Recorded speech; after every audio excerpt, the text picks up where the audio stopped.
కేంద్ర ప్రభుత్వం రిపోర్టు ప్రకారం 87 లక్షల మంది విద్యార్థులు ఉంటే 66,57,000 మందికి తల్లికి వందనం ఇచ్చామని లోకేష్ చెప్పాడు. ప్రభుత్వ వెబ్సైట్లో 63 లక్షల మందికే ఇచ్చామని పెట్టారు. ఎన్నికల టైంలో తల్లికి వందనం అందరికీ ఇస్తామన్నారు. మిగిలిన వారికి ఎందుకు ఇవ్వలేదు? కొందరు విద్యార్థులకు 15,000 బదులు 8,000, 7,000 మాత్రమే వేశారు. దేశంలోనే మొట్టమొదటిగా మా నాయకుడు అమ్మఒడి అనే కార్యక్రమం ఏర్పాటు చేసి నెలకు 15,000 ఇచ్చిన మా నాయకుడికి ధన్యవాదాలు తెలియజేస్తున్న అధ్యక్ష. ఎంతోమంది ముఖ్యమంత్రులు వచ్చినా ఇటువంటి పథకాలు పెట్టాలి, పేద విద్యార్థులకు సాయం చేయాలనేసి ఎక్కడ రాలేదు అధ్యక్ష. కానీ మా నాయకుడికి వచ్చింది కాబట్టి ఇప్పుడు ఈ కూటమి ప్రభుత్వం పేరు మార్చుకొని తల్లికి వందనం అని చెప్పి ఎలక్షన్ల ముందు ఎంతమంది పిల్లలు ఉంటే అంతమందికి ఇస్తారని చెప్పేసి ఈ రోజు చాలా మంది కొరత పెట్టింది మనకందరికి తెలిసింది అధ్యక్ష.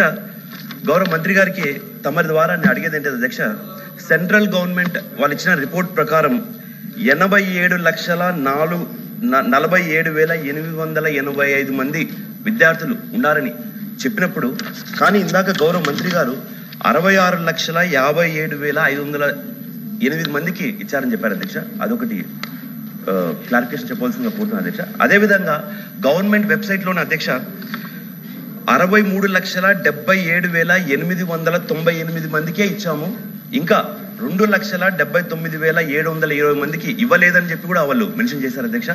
వీళ్ళకి ఇంకా ఎందుకు ఇవ్వలేదనేసి గౌరవ మంత్రి గారు తమ ద్వారా అడుగుతున్నాను అధ్యక్ష. ఎందుకంటే ఒక నిమిషం అధ్యక్ష, వీళ్ళ ప్రభుత్వం చేపట్టిన తర్వాత మొదటి సంవత్సరం తల్లికి వందనం కార్యక్రమం పోయింది అధ్యక్ష. ఇప్పుడు రెండో సంవత్సరం వచ్చిన తర్వాత ఇక్కడ సుమారుగా 3 లక్షల మంది విద్యార్థులకు ఇక్కడ తల్లికి వందనం ఇవ్వలేదు అధ్యక్ష. దాంతోపాటు ప్రతి ఒక్కరికి 15,000 ఇస్తామని చెప్పిన మంత్రి గారు ఈ రోజు చాలా మంది పిల్లలకు కేవలం 8,000, 9,000, 10,000 పడిన దాఖలాలు కూడా ఉన్నాయి అధ్యక్ష. కాబట్టి దాని గురించి ఏమైనా ప్రికాషన్స్ తీసుకున్నారనేసి గౌరవ మంత్రి గారిని తమ ద్వారా అడుగుతున్నాను అధ్యక్ష.